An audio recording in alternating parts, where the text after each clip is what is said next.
Traders, stock market is all about probabilities and trading is all about risk management. இங்கே 100% work ஆகக்கூடிய ஒரு விஷயம் கிடையாது. இதை தெரிஞ்சுக்காமல் நீங்கள் ட்ரேட் பண்ணிங்க அப்படின்னா நீங்கள் லாஸஸ் பண்ணுறதுக்கு நிறைய வாய்ப்புகள் இருக்குது. அதனால் உங்களுடைய ஃபினான்ஷியல் அட்வைசரை கன்சல்ட் பண்ணிவிட்டு அதுக்கப்புறமா ட்ரேட் பண்ணுங்கள். இந்த வீடியோவில் நான் சொல்கிற எல்லாமே எஜுகேஷன் பர்பஸ்க்காக தான். வணக்கம் ட்ரேடர்ஸ், இன்றைக்கி வந்து பார்த்தீங்க அப்படின்னா 12/9/2025 வெள்ளிக்கிழமை அன்னைக்கு நிஃப்டி அண்ட் பேங்க் நிஃப்டியை பொறுத்து நம்ம மார்க்கெட் ப்ரிவியூ பார்த்துடலாங்க. அதுக்கு முன்னாடி வழக்கம் போல் நம்ம வந்து நேற்று யூஎஸ் மார்க்கெட் என்னாச்சு அப்படிங்கிறத பார்த்துட்டு வந்துடலாம். ஸோ நேற்று வந்து பார்த்தீங்கன்னா இந்த டேவாக இருந்துச்சு, இன்ஃப்ளேஷன் டேட்டா அப்படிங்கிறது வந்துருந்துச்சு. ஸோ அந்த டேட்டா பற்றி பார்க்கறதுக்கு முன்னாடி நேற்று வந்து பார்த்தீங்கன்னா டவ் ஜோன்ஸ் வந்து 1.36% வந்து பாசிட்டிவாக முடிஞ்சிருந்துச்சு. S&P வந்து 0.85% பாசிட்டிவ், நாஸ்டாக் வந்து பார்த்தீங்கன்னா 0.6% பாசிட்டிவ். மூணு மார்க்கெட்டுமே அஃபிஷியலாக ஒரு மிகப்பெரிய ஆல் டைம் ஹையில் வந்து பார்த்தீங்கன்னா க்ளோஸ் வச்சிருக்கு. அண்ட் யூஎஸோட விக்ஸுமே வந்து பார்த்தீங்கன்னா 4% வந்து இறங்கியிருக்கு. இது எல்லாமே பயங்கர பாசிட்டிவான விஷயம். அண்ட் இந்த பாண்ட் ஈல்டுமே வந்து பார்த்தீங்க அப்படின்னா தொடர்ந்து சரிவை சந்திச்சுட்டு வருது.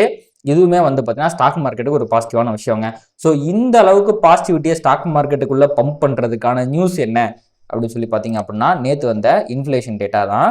ஸோ முதல்ல வந்து பார்த்தீங்கன்னா core CBI inflation data month on month basis inline with expectation 0.3%. இது வந்து ஃபுட் அண்ட் ஃபியூல் வச்சு மட்டும் வர டேட்டா.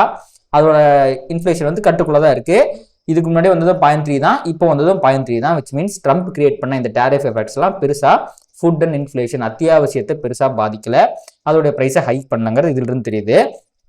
அடுத்து பாருங்க year on year consumer price index data, இதுதான் இன்ஃப்ளேஷன் டேட்டா.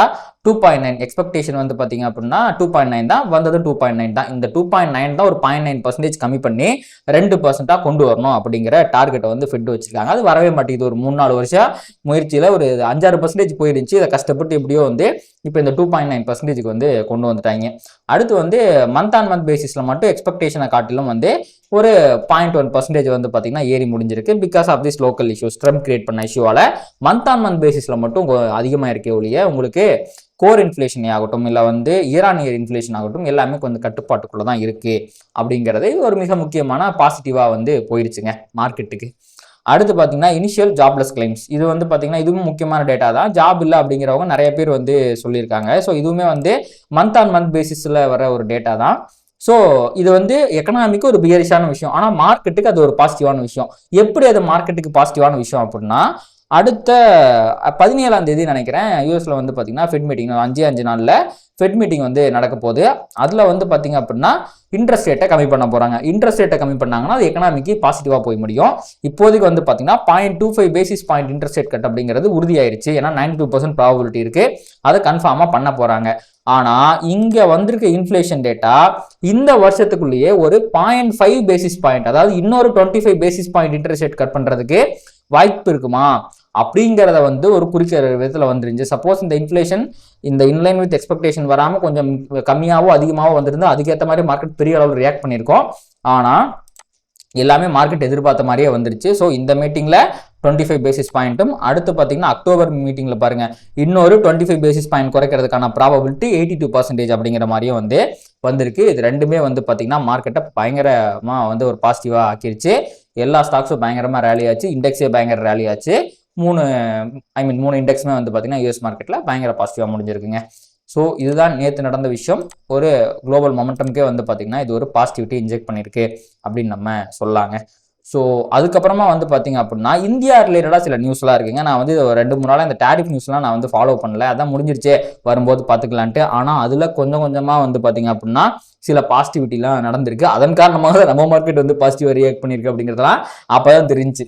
என்னடா டெக்னிக்கல்ஸ்லாம் அந்தளவுக்கு ஒரு புல்லிஷாலாம் இல்லையே, இருந்தாலும் மார்க்கெட் வந்து மேலே போகுது அப்படின்னு பார்த்தா இந்த விஷயங்களால தான் வந்து மேலே போயிருக்கு. ஸோ முதல்ல வந்து பார்த்தீங்கன்னா ட்ரம்ப் அவர்கள் யூரோப்பியன் யூனியன் கிட்ட போயிட்டு நீங்கள் வந்து ஹையர் டியூட்டிஸ் போடணும், ரஷ்யன் ஆயில் பையர்ஸ் ஆனால் இந்தியா சைனா மாதிரி வந்து பார்த்தீங்கன்னா நீங்கள் டேரிஃப்ஸை வந்து இன்க்ரீஸ் பண்ணணும் அப்படின்னு யூரோப்பியன் யூனியனில் கேட்டிருக்காங்க. அந்த யூரோப்பியன் யூனியனோட அந்த அதிகாரிகள்லாம் வந்து பார்த்தீங்கன்னா ஒயிட் ஹவுஸுக்கு போய் பேச்சுவார்த்தைலாம் நடத்துகிறாங்க. ஆனால் அந்த பேச்சுவார்த்தையில் முன்னேற்றம் இல்லை. இது உங்களுடைய சண்டை, நீங்கள் தான் உக்ரைன் ரஷ்யா வர நிறுத்துறதுக்காக நீங்கள் வந்து இந்தியா மேலே ப்ரெஷர் போட்டு டேரிஃப் இன்க்ரீஸ் பண்ணுறீங்க, அது எங்களுக்கு வந்து அவ்வளோ வந்து தேவையில்லை, நாங்கள் அதை வந்து பண்ண மாட்டோம் அப்படிங்கிற மாதிரி அவங்க ஒரு முடிவில் இருக்காங்க அப்படின்னு நினைக்கிறேன்.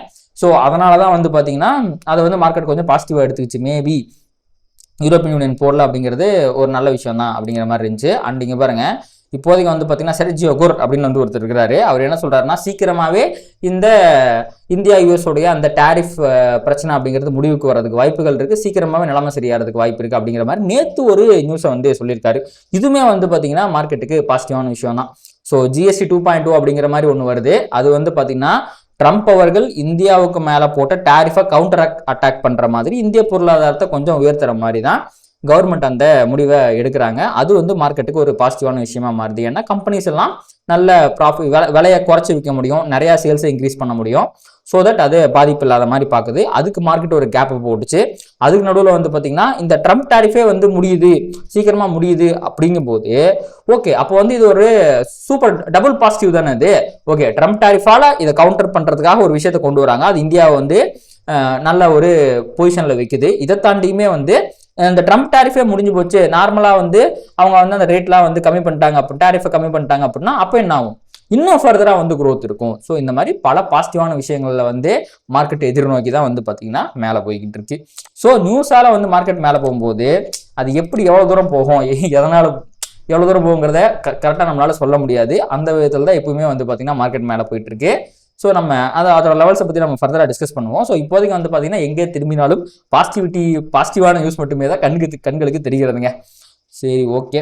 அடுத்து வந்து பார்த்தீங்கன்னா நம்ம எஃப்ஐஐ டேட்டா பார்த்துடலாம். இது எது மாறினாலும் இது மட்டும் மாறாது அப்படிங்கிற மாதிரி எஃப்ஐஐ தொடர்ந்து வித்துக்கிட்டே தான் இருக்காங்க. 2800 கோடிக்கு பக்கமாக வித்துருக்காங்க. டிஐஏ வழக்கம் போல பை பண்ணிக்கிட்டே தான் இருக்காங்க. 4200 கோடிக்கு பை பண்ணியிருக்காங்க. நெட் இன்ஸ்டியூஷன் ஃபிகர் வந்து பார்த்தீங்கன்னா பாசிட்டிவாக இருக்குது. எப்பவுமே நம்ம எஃப்ஐஐ டேட்டா பார்க்கும்போது இன்னொன்று பார்ப்போம். அது என்னன்னா யூஎஸ்டிஐஎன்ஆர், இதுவும் பயங்கர நெகட்டிவாக தாங்க இருக்குது.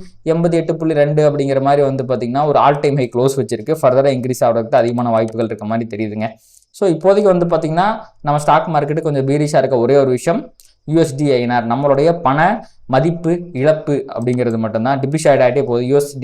யூஎஸ் கரன்சிக்கு எதிரான நம்மளுடைய கரன்சியோட மதிப்பு இது கொஞ்சம் பீரிஷான விஷயம் தான். சரி, ஓகேங்க. அடுத்து இப்போது சில டெரிவேட்டிவ் டேட்டாஸ் நம்ம வந்து பார்த்துட்டு வந்துடுவோம். முதல்ல வந்து நேற்று ஃபியூச்சர்ஸில் ஈவோடு என்னாச்சு அப்படின்னா ஷார்ட் கவரிங் அப்படிங்கிறது வந்திருக்கு, positive sign. Change in open interest பெரிய அளவுக்கு இல்லை, அதனால் இதை வந்து பெரிய பாசிட்டிவிட்டியாக எடுத்துக்க முடியாது, பட் ஸ்டில் பாசிட்டிவ் சைன் தான். அடுத்து பாருங்க, ட்ரெண்டிங் ஓஏ 1,25,00,000 அப்படிங்கிற மாதிரி இன்ட்ராடேல வந்திருக்கு. பொசிஷனல் டேட்டா அப்படிங்கிறது வந்து பார்த்தீங்கன்னா 2,27,00,000 அப்படின்னு வந்திருக்கு. ஸோ இன்ட்ராடே பொசிஷனல் ட்ரெண்டுமே வந்து பார்த்தீங்கன்னா ஆப்ஷன்ஸ்லையுமே வந்து புல்லிஷாக தாங்க இருக்குது. அடுத்து participant wise open interest. So 11 இந்த இடத்துல வந்து பார்த்தீங்கன்னா எஃப்ஐஏ தங்களுடைய இந்த கால் ஆப்ஷனில் வந்து பார்த்தீங்கன்னா இதுக்கு முன்னாடி ஷார்ட் அதிகமாக வச்சுருந்தாங்க. அந்த பியரிஸ்னஸை கொஞ்சம் தளர்த்தி நியூட்ரலாக போயிருக்கிறாங்க. பட் ஸ்டில் புட் ஆப்ஷனை பை பண்ணி மார்க்கெட் கீழே போனால் தான் ப்ராஃபிட் அப்படிங்கிற மாதிரி வந்துட்டாங்க. அடுத்து பாருங்க, ப்ராப் ட்ரேடர்ஸ் இவங்க தான் ஒரு அண்டர்பிலிட்டி அடிச்சிருக்காங்க. 24, 27 அப்போனா 3% வந்து அதிகமாக உங்களுக்கு வந்து கால் ஆப்ஷனை பை பண்ணியிருக்காங்க. அண்ட் 26, 27 விச் மீன்ஸ் 1% தான் புட் ஆப்ஷன் அதிகமாக பை பண்ணியிருக்காங்க. ஸோ ப்ராப் ட்ரேடர்ஸ் தங்களுடைய ஸ்டாண்ட்ஸை கொஞ்சம் மாற்றி மார்க்கெட் மேலே போனால் தான் எனக்கு ப்ராஃபிட் அப்படிங்கிற மாதிரி தங்களுடைய பொசிஷனை மாற்றிருக்கிறாங்க.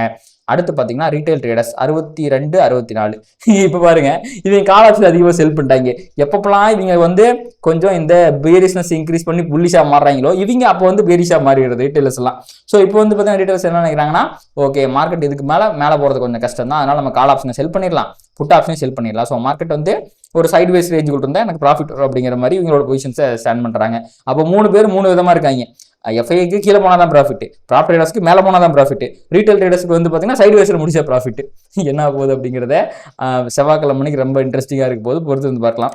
அடுத்து பார்த்தீங்கன்னா எஃப்ஐயோட லாங் ஷார்ட் ரேஷியோ இதுலேயுமே வந்து ஒரு மிகப்பெரிய ஷார்ட் கவரிங் அப்படிங்கிறது வந்திருக்கு. ஸோ இப்போதைக்கு வந்து பார்த்தீங்கன்னா 10.78 அப்படிங்கிற லெவல் இருக்காங்க. விச் மீன்ஸ் இன்னுமே ஒரு 89% வந்து ஷார்ட்டில் தான் வந்து இருக்கிறாங்க. ஷார்ட் கவரிங்க்கு ரூம் இருக்குது, அது வருமா அப்படிங்கிறத நம்ம பொறுத்திருந்து பார்க்கலாங்க. ஓகே, அடுத்து பார்த்தீங்கன்னா இப்போ கரண்ட்டாக வேர்ல்டு மார்க்கெட் ஃபியூச்சர்ஸ் எப்படி இருக்குது அப்படிங்கிறத பார்க்கும்போது இது வந்து ஏஷியன் மார்க்கெட்டு நிக்கி பாசிட்டிவ், ஆஸ்திரேலியா பாசிட்டிவ், தைவான் அதை விட பயங்கர பாசிட்டிவ், கொரியா அதை விட பயங்கர பாசிட்டிவ், ஆல் ஏஷியன் மார்க்கெட்ஸ் பயங்கர பாசிட்டிவாக இருக்குது because of this US positivity. அப்படியே யூஎஸ் மார்க்கெட் எப்படி இருக்குது அப்படின்னா அவங்க நேற்று பாசிட்டிவிட்டியை போட்டு இன்றைக்கி நெகட்டிவிட்டியை போட்டுக்கிட்டு இருக்காங்க. டவ் ஜோன்ஸ் மட்டும் தான் பாசிட்டிவாக இருக்குது, மற்ற இண்டெக்ஸ்லாம் வந்து பார்த்தீங்கன்னா கொஞ்சம் ஃப்ளாட்டாக ட்ரேட் ஆகிட்டு இருக்கு. பியரிஷ்னு சொல்ல முடியாது, இது ஃப்ளாட்னு சொல்ல முடியும், ஃப்ளாட்டாக ட்ரேட் ஆகிட்டு இருக்கு. அதே மாதிரி அப்படியே யூரோப்பியன் பக்கம் போனீங்க அப்படின்னா 0.27% பாசிட்டிவாக இருக்குது, ஃப்ரான்ஸு ஃப்ளாட்டாக இருக்குது, ஃபிட்ஸே வந்து 0.06% பாசிட்டிவ். ஸோ இதை வச்சு பார்க்கும்பொழுது உலகம் முழுவதும் அனைத்தும் பச்சை கலராக இருக்கிறது, பயங்கர பாசிட்டிவாக இருக்குது அப்படிங்கிறதான் தெரியுது. அண்ட் கிஃப்ட் நிஃப்டியுமே வந்து பார்த்தீங்கன்னா நியர்லி ஒரு 85 பாயிண்ட்டுக்கு பக்கமாக வந்து கேப் அப் இண்டிகேட் பண்ணிக்கிட்டு இருக்கு. பட் ஸ்டில் இந்த கேப் அப் வந்து பார்த்தீங்கன்னா நேத்தத்தோட ஹை இருக்குது பார்த்தீங்களா, ஐ மீன் கிஃப்ட் நிஃப்டி நேற்று போன ஹை. ஓகே கிஃப்ட் நிஃப்டிக்கும் வந்து பார்த்தீங்கன்னா கண்டிப்பாக ப்ரைஸில் வந்து டிஃப்ரென்ஸ் இருக்கும். ஸோ இப்போதைக்கு வந்து பார்த்தீங்கன்னா நம்ம 85 பாயிண்ட் வந்து கேப் அப் அப்படிங்கிற மாதிரி நம்ம வச்சுக்கலாம். சரி ஓகே, இப்போ நம்ம அப்படியே நிஃப்டியோட அனாலிசிஸ்க்கு போயிடலாம். ஓகேங்க, முதல்ல நிஃப்டியோட டெய்லி பயாஸ் எப்படி இருக்குது அப்படின்னு பார்த்தீங்கன்னா பியரிஷாக தான் இருக்குது. ஏன்னா ப்ரீவியஸ் டே ஹைக்கு மேலே போயிட்டு சஸ்டெயின் பண்ண முடியாமல் கீழே அந்த ரேஞ்சுக்குள்ளேயே தான் வந்து க்ளோஸ் வச்சிருக்கு. இது வந்து பார்த்தீங்கன்னா டெய்லி, அதாவது மார்க்கெட் வந்து இங்கேருந்து கீழே விழுறதுக்கு அதிகமான வாய்ப்பு இருக்குது அப்படிங்கிறது தான் நேற்று ஃபார்ம் ஆன ப்ரைஸ் ஆக்ஷன் அப்படிங்கிறது நம்மளுக்கு சொல்லுது. ஓகே, அப்போது அப்படியே நம்ம இன்ட்ராடேக்கு வருவோம். ஸோ இன்ட்ராடே பொறுத்த வரைக்கும் வந்து பார்த்தீங்க அப்படின்னா நேற்று வந்து ஒரு நேரோ சிபிஆர் அப்படிங்கிறது ஃபார்ம் ஆயிருந்துச்சு. விர்ஜின் சிபிஆர் ஃபார்ம் ஆனதுக்கப்புறம் நேரோ சிபிஆர் வந்து ஃபார்ம் ஆயிருந்துச்சு. மோஸ்ட்லி மார்க்கெட் ட்ரெண்ட் ஆகிறதுக்கு நேற்று வாய்ப்பு இருந்துச்சு. ஆனால் ஒரு ஈவெண்ட் இருக்கிறதுனால ஈவெண்ட்டுக்கு முன்னாடி ஒரு பெரிய பொசிஷன் எடுக்க வேணாம், அது வந்து எதிரவே மார்க்கெட் அஃபெக்ட் பண்ணும் அப்படிங்கிறதுனால சைட்வேஸில் முடிச்சிட்டாங்க. ஸோ நேற்றுமே மார்க்கெட் வந்து கன்சாலிடேஷனில் தான் முடிஞ்சிருக்கு. ஆனால் சிபிஆருக்கு மேலே முடிஞ்சிருக்கு. இது கண்டிப்பாக ஒரு பாசிட்டிவான சைன் தான். சரி ஓகே, அடுத்து வந்து பார்த்தீங்கன்னா இன்னைக்குக்கான சிபிஆர் அப்படிங்கிறது ஒரு அசெண்டிங் மீடியம் சிபிஆர் அப்படிங்கிறது ஃபார்ம் ஆயிருக்கு, which is a bullish sign. So இந்த சிபிஆருக்கு வந்து பார்த்தீங்கன்னா மார்க்கெட் வந்து பை அண்ட் டிபிள் இருக்குது. சப்போஸ் மார்க்கெட் கீழே வந்துச்சுன்னா ரிவர்ஸ் ஆகி மேலே போயிடும் அப்படிங்கிறது தான் வந்து பார்த்தீங்கன்னா அர்த்தம். அப்படி கீழே வந்து மேலே போகக்கூடிய இடங்கள் அப்படிங்கிறது 24,940 ஆகவும், அது விட்டுச்சு அப்படின்னா இந்த 24,920 கிட்ட இருக்க இந்த லோ, அதாவது இந்த ப்ரீவியஸ் டே லோ அண்ட் அதுக்கப்புறம் இந்த இடத்துல இருக்க லோ, அதுவும் தாண்டும் போது இந்த விர்ஜின் சிபிஆர் இருக்க 850 இடங்கள் இதெல்லாமே வந்து பார்த்தீங்கன்னா நல்லா சப்போர்ட்டாக இருக்கிறதுக்கு வாய்ப்புகள் இருக்குது. அதே மாதிரி சப்போஸ் மார்க்கெட் வந்து இந்த R1 தாண்டும் போது இந்த 25,060 கிட்ட இருக்குன்னு 50 கிட்ட இருக்கு. ஸோ அந்த 25,050 தாண்டும் போது ஃபர்தராக மார்க்கெட் மேலே ரேலி ஆகிறதுக்கான சான்சஸுமே இதில் இருக்குங்க. இதான் வந்து பார்த்தீங்க அப்படின்னா இன்னைக்கு நிஃப்டியோட சிபிஆர் வந்து சொல்கிற விஷயங்கள். பட் மார்க்கெட் ஸ்ட்ரக்சர் என்ன சொல்லுது அப்படின்னா இப்போதைக்கு மார்க்கெட்டுடைய மொமெண்டம் அப்படிங்கிறது புல்லிஷாக இருக்குது. ஏன்னா வந்து பார்த்திங்கன்னா இந்த இடத்துல வந்து மார்க்கெட் இதை தாண்டி ஒரு ஹையை வந்து ஃபார்ம் பண்ணிடுச்சு. இது வந்து பார்த்திங்க அப்படின்னா ஒரு ஹையர் ஹை தான். இது வரைக்கும் மார்க்கெட் வந்து ஹையர் ஹையை ஃபார்ம் பண்ணவே இல்லை. உங்களுக்கு இந்த இடத்துல தான் வந்து பார்த்தீங்கன்னா ஹையர் ஹையை ஃபார்ம் பண்ணியிருக்கு. ஸோ இது வந்து பார்த்திங்கன்னா ஒரு பாசிட்டிவான விஷயம். ஸோ மார்க்கெட்டுடைய மொமெண்டம், ஷார்ட் டர்ம் மொமெண்டம் அப்படிங்கிறது புல்லிஷாக இருக்குது. பட் ஓவரால் ட்ரெண்ட் அப்படிங்கிறது இன்னுமே பியரிஷாக தான் இருக்குது. முன்னாடியே சொல்ல மாதிரி 250 தாண்டா தான் பொசிஷனலாகவே வந்து பார்த்தீங்கன்னா மார்க்கெட் வந்து புல்லிஷாக மாறும். So as per the market structure இப்போதைக்கு மொமெண்டம் புல்லிஷாக இருக்கிறதுனால மேபி மார்க்கெட் மேலே போச்சுன்னா இந்த 150 வரைக்கும் போகிறதுக்கு வாய்ப்பு இருக்குது. ஏன்னா இந்த இடத்துல நிறைய லிக்விடிட்டி இருக்கிறதுனால 153, 25,153 ஒரு மிக முக்கியமான ரீசன்ஸாக இருக்கும். அதே மாதிரி சப்போஸ் கீழே வருதுன்னா 915, 826, 24,826 இது ரெண்டுமே வந்து பார்த்தீங்கன்னா நல்லதொரு சப்போர்ட்டாக இருக்கிறதுக்கு வாய்ப்புகள் அப்படிங்கிறது இருக்குது. அண்ட் 915 அப்படிங்கிறது உடையும் போதே நல்லதொரு செல்லிங் ப்ரெஷர் அப்படிங்கிறதுமே மார்க்கெட்டில் ஆக்சலேட் ஆகிறதுக்கு நிறைய வாய்ப்பு இருக்குது. அஸ் பர் த சிபிஆர் அப்படி ப்ரைஸ் சப்போஸ் இந்த 915 தாண்டிச்சு அப்படிங்கும்போது ப்ரீவியஸ் டே லோலாம் தாண்டிடும். ஸோ இந்த லோ தாண்டும் போதே வந்து பார்த்தீங்கன்னா மார்க்கெட்டில் செல்லிங் ப்ரெஷர் வரதுக்கு வாய்ப்புகள் இருக்குது. ஸோ பார்க்கலாம். இப்போ வந்து markets as per the market structure இப்போதைக்கு வந்து பார்த்தீங்கன்னா மார்க்கெட் வந்து புல்லிஷாக தான் இருக்குது. சிபிஆர்லும் புல்லிஷாக தான் இருக்குது, மொமெண்டமும் புல்லிஷாக தான் இருக்குது. நிறையா புல்லிஷ் சைன் தான் தெரியுது. பட் ட்ரெண்ட் மட்டும், பொசிஷனல் ட்ரெண்ட் மட்டும், ஓவரால் ட்ரெண்ட் அது வந்து பார்த்தீங்கன்னா மட்டும் இன்னுமே பியரிஷாக தான் இருக்குது. ஸோ என்ன வேணால் நடக்கலாங்க, புல்லிஷ் மொமெண்டம் தான் இருக்குது. மார்க்கெட் மேலே போகிறதுக்கு வாய்ப்பு இருக்குது. பட் இந்த 150 கிட்டையும் 257 கிட்டையும் எந்த மாதிரி ரியாக்ஷன் வருது அப்படிங்கிறத பொறுத்து தான் ஃபர்தராக அது கண்டினியூ ஆகுமா. இப்போ மார்க்கெட் ஆல்ரெடி வந்து பார்த்தீங்கன்னா கீழே இருந்து ஒரு 600 பாயிண்ட் மேலே வந்துருச்சு. இப்போ இந்த 600 பாயிண்ட் மேலே வந்ததுக்கு அப்புறமே ஃபர்தராக மார்க்கெட் இன்னொரு 300, 400ங்கிற மாதிரி மேலே அதிகமாக போகும் அப்படின்னா அதற்கான ப்ராபபிலிட்டிஸ் அப்படிங்கிறது கொஞ்சம் கம்மியாக தான் இருக்குது. அதனால we need to see the reactions. இங்கே போய் ப்ரைஸ் எப்படி ரியாக்ட் பண்ணுது, இந்த 257 கிட்ட போய் ப்ரைஸ் எப்படி ரியாக்ட் பண்ணுது அப்படிங்கிறத வச்சு தான் ஃபர்தராக வந்து மார்க்கெட் என்ன பண்ண போகுது அப்படிங்கிறத நம்மளால சொல்ல முடியும். பொறுத்து இருந்து பார்க்கலாங்க. ஸோ இதெல்லாம் நல்ல ரீசன்ஸாகவும் இதெல்லாம் நல்ல சப்போர்ட்டாகவும் இருக்க போகுது இன்னைக்கு. அடுத்து அப்படியே நம்ம பேங்க் நிஃப்டி பக்கம் போனோம் அப்படின்னா பேங்க் நிஃப்டியிலும் நேற்று வந்து பார்த்தீங்க அப்படின்னா ஒரு நேரோ சிபிஆர் தான் வந்துருந்துச்சு. பட் மார்க்கெட் ட்ரெண்ட் ஆகல. பட் சிபிஆருக்கு மேலே முடிச்சதுனால பையர்ஸ் அகைன் டாமினேட் பண்ணிட்டாங்கன்னு சொல்லலாம். அண்ட் விர்ஜின் சிபிஆர் அப்படிங்கிறது வந்துருந்துச்சு. ஸோ விர்ஜின் சிபிஆருக்கு அப்புறம் ப்ரைஸ் வந்து ஒரு சின்ன பாஸ் எடுத்திருக்கு அப்படிங்கிற மாதிரி நம்ம எடுத்துக்கலாம்.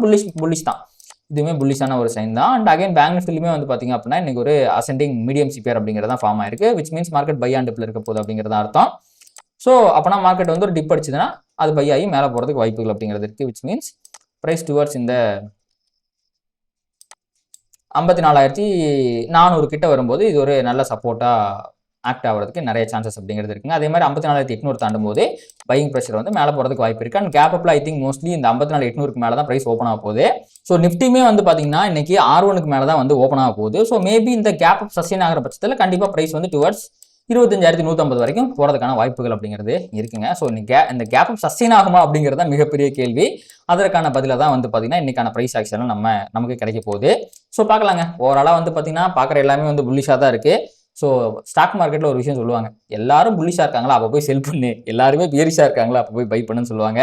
அந்த விதத்தில் இன்னைக்கு அந்த ஒரு சேவிங் அப்படிங்கிறது நிதர்சனமாகுமா, இந்த கேப் அப் வந்து சஸ்டெயின் ஆகுமா? ஸோ ஃபர்தராக வந்து பார்த்தீங்கன்னா 80 பாயிண்ட் 85 பாயிண்ட்னா அந்த கேப் அப்கான பாயிண்ட்டுமே அதிகமாகிட்டு தான் போகுது. ஸோ பொறுத்து இருந்து பார்க்கலாங்க. ஸோ இப்போதைக்கு வந்து பார்த்தீங்கன்னா மொமெண்டம் புல்லிஷாக இருக்கிறதுனால bullish trend may continue towards 150 or 257 அப்படிங்கிறதா வந்து பார்த்தீங்கன்னா என்னுடைய வியூவாக இருக்குது. என்ன போகுதுங்கிறத பொறுத்து வந்து பார்ப்போம். அண்ட் இந்த மாதிரி மார்க்கெட்டை ப்ராப்பராக அனலைஸ் பண்ணி ட்ரேட் பண்ணணும் அப்படின்னா அந்த மென்டார்ஷிப் ப்ரோக்ராம் நீங்கள் ஜாயின் பண்ணிக்கலாம். அதானே இந்த வீடியோ உங்களுக்கு பிடிச்சிருந்துச்சு அப்படின்னா அதை லைக் பண்ணுங்கள், கமெண்ட் பண்ணுங்கள். அண்ட் ட்ரேட் பண்ணுற மற்ற நண்பர்களுக்கும் ஷேர் பண்ணுங்கள். அது யூடியூப் அல்காரிதம் ட்ரிகர் பண்ணி நம்ம நிறையா பார்வையாளர் நம்ம சேனலில் கொண்டு வந்து சேர்க்கும். நன்றி.